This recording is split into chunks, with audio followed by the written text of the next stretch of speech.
Anomas, I don't know how to pronounce that. For the video, instead of your usual short intro, could you and Luke discuss the importance of a good opening for, well, basically anything, including an April Fool's video in your April Fool's video?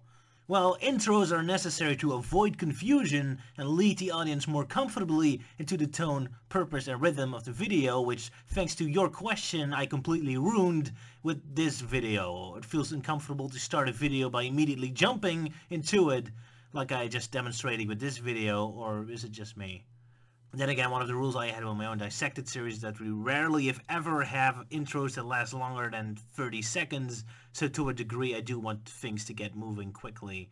There's too many video creators I know, like the Mr. Plinkett videos or Spoonies reviews that are fantastic and wonderful when they get going, but have such a long, pandering, and unpleasant long intro to get to the point that it kind of annoys me. Something about openings for our Dissected videos?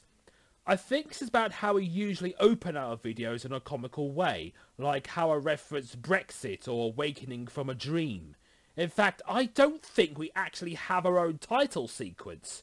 Could be like a parody of Sonic the Hedgehog 2 with us appearing in a circle, or us swooshing side by side like Sonic and Shadow in Adventure 2, or have it like the opening to JoJo Battle Tendency with us posing like badasses. That reminds me of a joke I did in old animation where a show has this spectacular, energetic, explosive opening sequence. The epic action show, bam bam bam boom, explosion, rock music. And then the show itself is just two dry assholes talking boringly. Another reason why I don't have an opening sequence for Dissected. Any kind of fun intro music is too energetic and exciting for our dry, boring talking show. Austin Reed, why are the Spielberg-created characters never used in modern Looney Tunes works? I don't know. I guess because Looney Tunes works are created by old fans who love the originals and want to pay them homage and don't really care about the modern incarnations. There's always something about long-running series that the original is always the one that gets the most respect, same as the new Power Rangers movie only cares about the first incarnation. But yeah, Looney Tunes Back in Action really missed a good joke opportunity when the Animaniacs didn't pop out of the Warner water tower. That could have been funny. And I guess Lola Bunny is lucky she's the only prominent female character. Well, that isn't that Granny and Daffy and Porky's girlfriends rarely get screen time. So she has special rights, I guess. Although I'm sure many people would prefer Babs Bunny or Dot Warner to take that part. But I don't know. I don't know if there's copyright reasons or something. Oh, Captain Theory. Greetings, friends! So, Abramo kids? Wants to know my opinion on game theory, huh? Well, before I get into that, I'd like to preface by saying that I do not necessarily blame Matthew Patrick for what has happened. The man is very busy trying to get content out as quickly as possible. Above all, his channel is meant to be educational, and this means the focus is on the science. However, with this being said, he clearly puts so much time into studying the science of something that he doesn't always check to see if the science actually applies. Oftentimes, an episode is just rushed for the sake of getting out there as soon as possible. Take, for instance, one of his most controversial episodes, and the one you may be expecting me to talk about, his Sonic episode. Let's go through this. Firstly, MatPat decides to ignore information he found about Sonic's height. Rather than fact-check this number to find that it has been confirmed by Sonic Team to be exactly 100 centimeters, or about 3'3", he instead compares his height to that of Elise, without stating what his sources are for Elise's height. You can feel the irony already. Regardless, he uses this to determine Sonic's height to be about 3'7". He then applies this number to classic Sonic, who I'd like to point out is significantly shorter than modern Sonic. Already this is a big problem, but the next step is even worse. He then uses Sonic's sprite as a reference to measure Green Hill Zone Act 1, and uses the world record speed run of 25 seconds to determine Sonic's speed.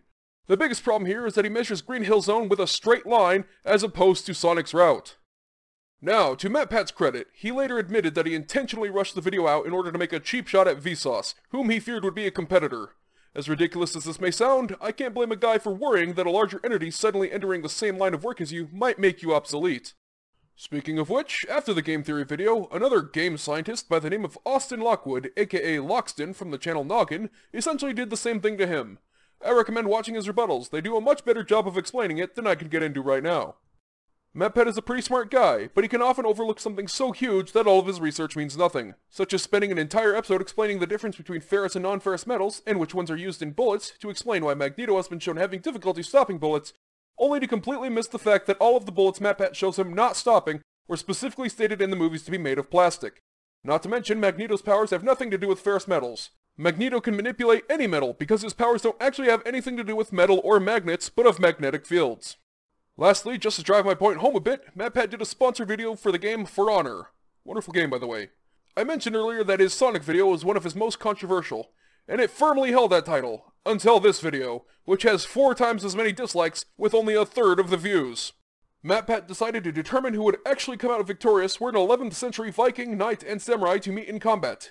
He got so much wrong that 3 specific YouTubers had to speak out against him, each one a pseudo-expert in the fields of one of the 3 types of warriors. Metatron, an expert on samurai, Shadiversity, an expert on knights, and Skalagrim, a historical Viking enthusiast. Again, I will recommend watching their videos if you have the time, as they do a much better and efficient job of explaining it than I will. Overall, I think MatPat is a well-meaning, intelligent man who doesn't always notice the metaphorical 10-foot Warriors. An absent-minded professor, if you will. What should be noted is that almost none of what he talks about should be considered canon, which is why his catchphrase is, "That's just a theory." Even though they're more of hypotheses until he gets them peer-reviewed, but still. Mario is not actually a sociopath, Cloud didn't actually kill Aeris, and Commander Shepard was not actually cloned. These are all just ideas he had to encourage people to think more laterally, which is exactly what we do here at Sonic Dissected. MatPat is an educator who presents science and physics in a way that is entertaining and easy to understand, using games and movies to catch people's interest and outlandish claims to hold their attention, all the while teaching them a bit more about our world. Sort of like a Bill Nye or Beakman to the next generation. I wish the best for Matthew Patrick and his channel, and look forward to seeing more from him.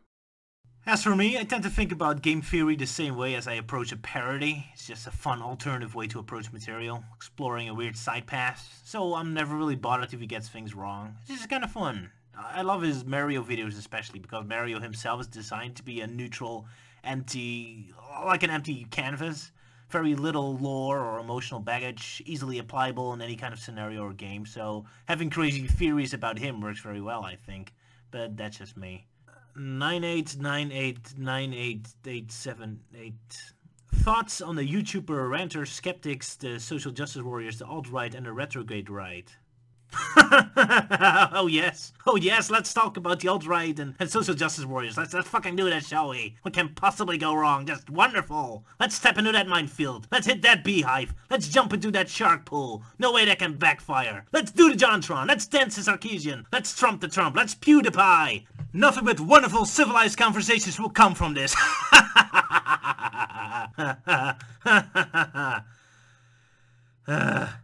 There's a heavy atmosphere hanging around these topics. I feel like I'm entering a minefield addressing these. People around these topics are a little too, Don Quixote for my taste. So, a big theme going around these days is, the truth.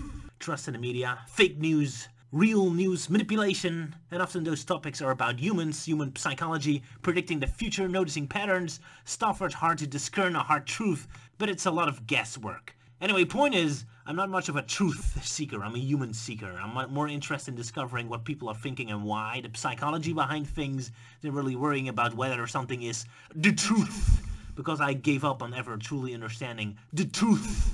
So yeah, I am aware of alt-right, well not much, I don't really know what it is. Leftist, social justice warrior, alternative media stuff. I'm looking around a bit because it's fascinating to see what people are thinking, what people are like.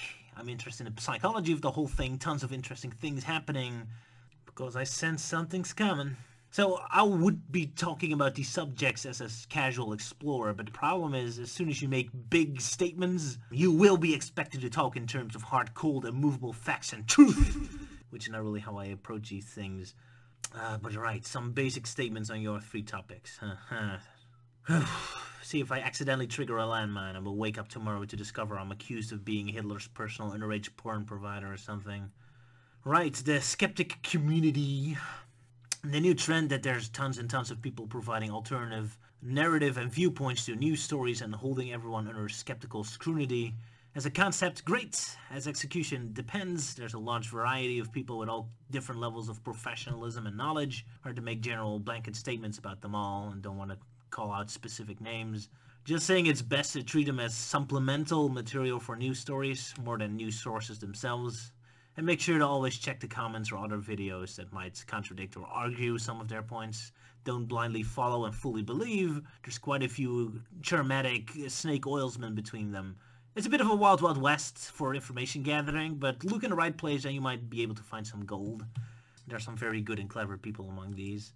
Social justice warriors. That's a bit of a loaded term, isn't it? It's meant as an insult or a commentary on the way some folk communicate, not a representation of the group of people. So usually connected to the feminist groups. That's where the cores and values come from, the justice part of the social justice warriors. So feminists, I think that's a good thing. I'm all for equal opportunities, equal rights, helping those who are dangling beneath the food chain, especially if people get in that situation because of circumstances beyond their own doing. More general neutral words, that's great. Definitely helps mystery novel writers for concealing the killer's identity, and that makes discussions about Night to the Dreams characters a lot easier too. Oh, and a great help for trans folks too, of course. Feminists, as a concept, as a movement, I have no beef with it at all. It's great. But the social warrior aspect, that's referring to a certain way the extremists communicate, a very aggressive tone policing, and that I am definitely against. As someone with autism, I always hated people aggressively forcing their version of normal behavior upon you. Sorry, my brain's whack. I need my own brand of wacky Roger logic to survive in this world. Sorry. But worse, I think this aggressive behavior damages the cores and values they're fighting for. Social justice warriors do more harm than good for equal rights and anti-racism and such. Because the aggressive pushing of values is intimidating, scaring people on the other side, and that's not a good thing. You saw that with the American presidential elections. Trump supporters were all intimidated and demonized for their choices, but that didn't make them change their minds. They just went quiet and kept their opinion to themselves. So when it's election time, they suddenly come out of the woodwork and surprises everyone. Intimidating your opponents doesn't make them disappear. It just turns what could have been a fair duel into guerrilla warfare. And when people are scared or intimidated, logic and reasonable thinking goes out of the window. Intimidation and fear may be a good way to get what you want on a short term, but in the long term you just get increasingly more enemies. And there's so many instinctively good people who would genuinely want to make the world a better place, but are increasingly driven into more extreme positions just because they want to fight back at the aggressive social justice warrior culture. Call it stupid, irresponsible, and illogical behavior all you want, but that's what happens when people are increasingly uncomfortable around you. Feminism represents great and important values. It's a damn shame it gets corrupted by too many people using it for cheap power play. Alt-right, retrograde right, I have no idea. I only heard one alt-right person talk, and he said something about wanting to completely divide people off skin colors in separate groups and create separate communities. I don't think that will work, or would be technically possible, so, I don't really care.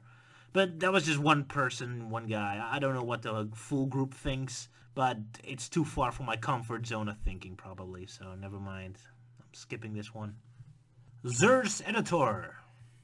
The section of La La Land. Ooh, sorry, haven't seen the movie. Not a huge fan of old Hollywood-style musicals either. Although I do like modern musicals. It is a cool name though, La La Land. Fun to say, I guess. I think this video is long enough. I'm keeping it at this, so I'll see you all next time. Bye-bye. Well, unless I get taken down by character assassination after this video.